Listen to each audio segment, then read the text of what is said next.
y'all? It's your girl HonestlyNae coming back at you in 2019, and I have a whole lot new subscribers and a lot of new followers, so I figured I should introduce myself to y'all. So what is up? I am HonestlyNae, 27 years old, residing in this dry, very mile-high state of Colorado. And here are some questions that y'all asked about me, so let's get into this Q&A, alright? Do you have a Dom persona name? I actually don't have a Dom persona name. I go back and forth with so many things. I'm really into Game of Thrones, so I really like, my lord. I like your grace. I tinker back and forth with that. I've gone back and forth with like captain, sire. My Dom persona has a name. Its name will come to me. How did you become so free in your sexual life? I feel like that's a question that I always get asked, and I think a better question is, why aren't you free in your sexual life? How did you learn to be so restricted or confined to a certain label of sexuality? I wasn't taught to be confined or to be restricted. I also think that I ignore or really process the information that comes out to me, the information that says that I should act this way, or I should do this, or I should do that, like society likes to throw at female-bodied people, femmes, women, people of color. And I don't pay attention to what other people say that I should and shouldn't be doing. I check in with me to make sure that what I'm doing is okay with me, and as long as it's okay with me, it's with a consenting adult, it's not harming anybody, then it's good with me. People of color, black people, we do stuff, we have free sexual lives, and the more you see people doing it, the more you know you could be it and do it too. Does your family / your extended family know about your work? My mama knows what I do. She comes to my workshops, and she is my mom, so there's that. I got a lot of cousins and a lot of other family who follow me on social media, but I didn't feel the need to be like, hey people, this is what I do. But I'm on the internet, and I got a YouTube and a Facebook and an Instagram and a website, so if they want to know, the information is out there. But nah, I haven't sent out mass messages that this is what I do. But my mama knows, and that's all that's really important to me. Would you rather swim with dolphins or have brunch with a giraffe? Well, I have been swimming with dolphins, and come to find out, the water we were enclosed in that they actually like push us to swim through is filled with dolphin pee, and it smelled like dolphin pee. And I have had a meal with a giraffe. So if I had to do one of the two again, I'd probably have another meal with a giraffe because I don't want to get in dolphin pee. Do you want to do porn? I feel like I get so many emails and I get asked this question a lot just because I be a lot of places. A lot of my mentors are sex workers. I'm an amateur dominatrix. Not to mention my Sibian video, which is one of my most viewed videos, which is really, in all honesty, a little bit of soft porn. But I don't really have any desire to do porn to be on camera. I would love to do some stuff behind the camera. I would love to direct some porn. So if you're an amateur porn star and you need a director, get at me. What are your views on BDSM and spirituality? I feel like BDSM is a type of spirituality. I think there are a lot of sacred kinks. There's a lot of kinky things you can do that have sacredness or have ritual or can have these meanings behind them. And I feel like it can be a really spiritual experience when you're with a person and you're engaging in this sacred space and this sacred energy, practicing your kink. So definitely any kink, any kind of BDSM activity can be spiritual and can be sacred if that's the intention that you put behind it. How do you navigate the BDSM world and all the white people in it? Child. Listen, being in Colorado, the kink scene is very white, and I get invited to kinky things. And sometimes I go to the things and I go just to like show my face, but I don't ever really engage in any activities. I don't really do a whole lot of things, just because I come from a people that were sexualized and fetishized and didn't consent to a lot of the things that they were put through. And sometimes when I'm in these white BDSM, white kink spaces, I feel those ancestors' energy, and I just feel uncomfortable being in kinky white spaces. So one of the things that I do to navigate that is I either roll with a black crew, a queer of color crew, and I'm working on creating more kinky, sex positive spaces centering black people and people of color. What are your favorite kinks? I'm into like a good portion of stuff, but my top 3 favorite kinks: impact play, flogging, paddling, spanking. I'm getting into slapping. The more I play with that, the more I'm like, you know, this can be fun. But all of these things and all kinks in general take a lot of consent, but definitely impact play takes a lot of consent. I love the way this smells. I love leather. This makes me very, very happy. And it's in my favorite color. Electroplay is one of my other top 3 favorite kinks. I love electricity. I like feeling the charge move through my body. I like feeling the charge hit your body. I like seeing the reaction I get when people feel this charge going through their body. I love the way that it sounds. I don't have an outlet. All right, turn it on. Check out my electroplay video so you can hear how it sounds.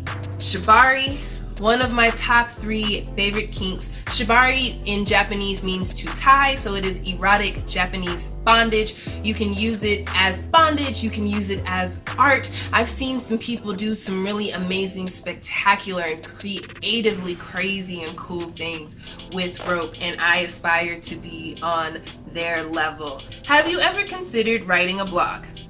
I'm in school right now. I'm getting my master's degree, so I do a lot of writing, and I feel confident in my ability to write academically, but blogging is a style that I don't have as much confidence in, and I want to have the confidence in. When I was younger, a lot of my highest test scores were in writing, and I wish that a teacher had like seen that and like molded my creative writing blossoming self, so that way I wouldn't feel like I don't have the ability to do that now. But I do want to blog. I have written some things.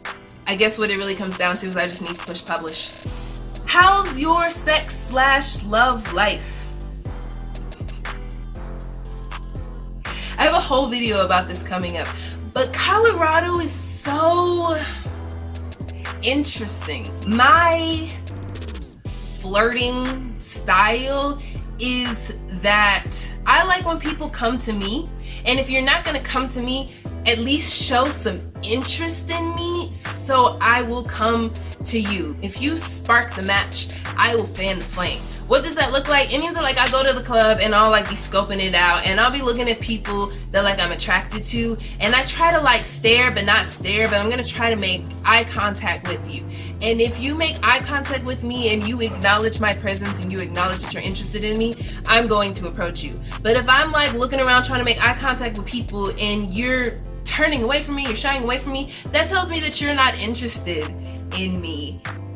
So I'm not gonna come over there. I'm not gonna go pursue you. I do have partners that live out of state, and me and my partners that live out of state are all very happy people. How would you rate your strap game?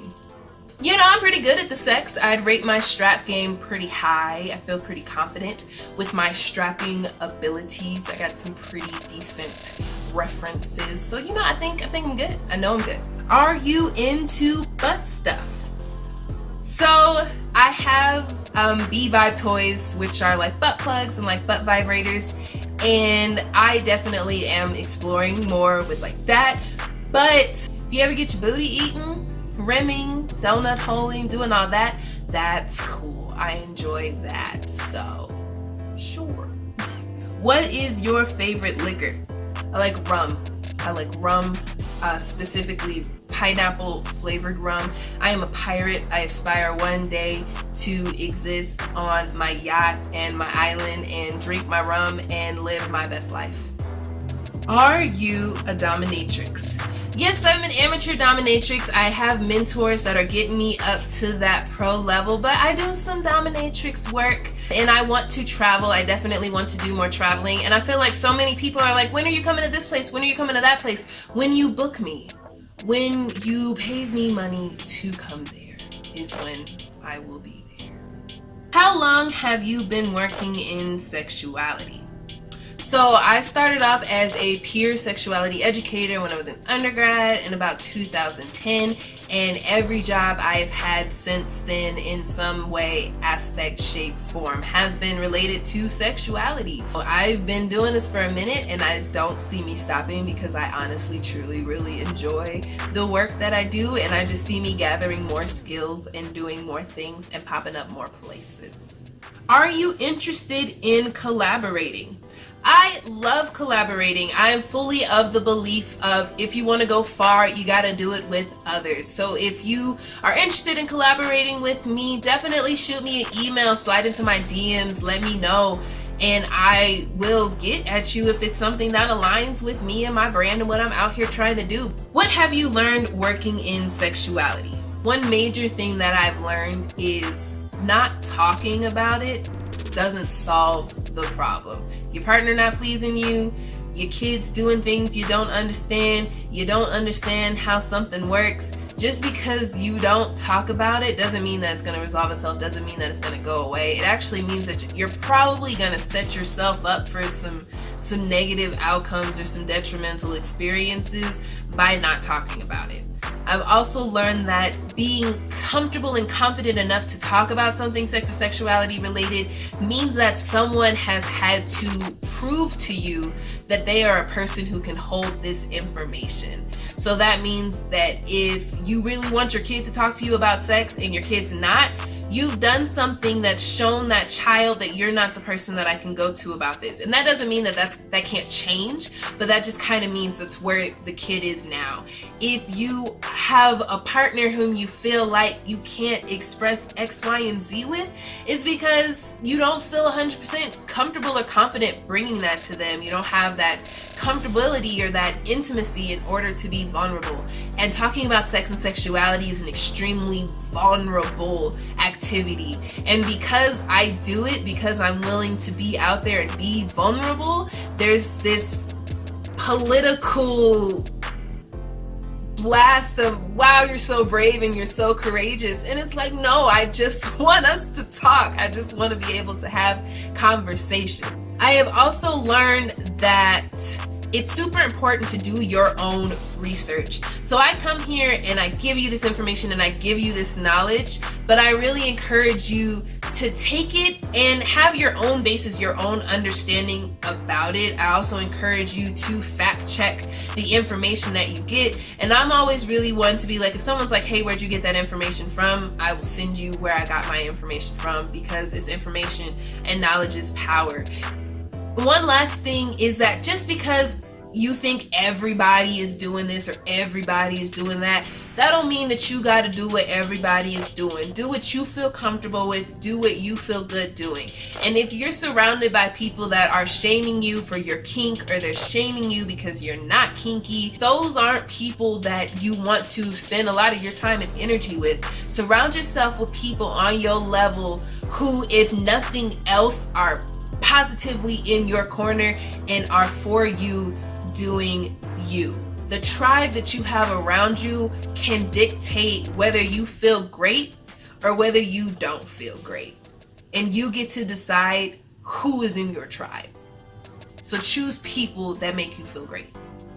I'm going to go ahead and end my questions right there. If you have more questions, make sure you hit me down in the comments section. But I have a question for you, and by answering this question, you can be entered into a drawing to win a gift card or a sex toy or something from me. So here's my question to you.